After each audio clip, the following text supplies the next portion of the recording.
Welcome guys, if you wanna change keyboard theme on your Xiaomi Black Shark 2, let's click on the settings.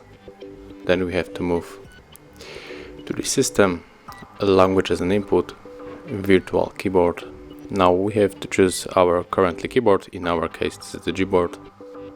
Enter the theme section, and here you have the colors, landscapes, light gradient, dark gradient, and also you can go for the more.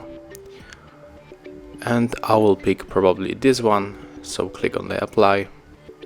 And right now when we are going to the messages, when we will be using the keyboard, you see that our keyboard our theme has changed.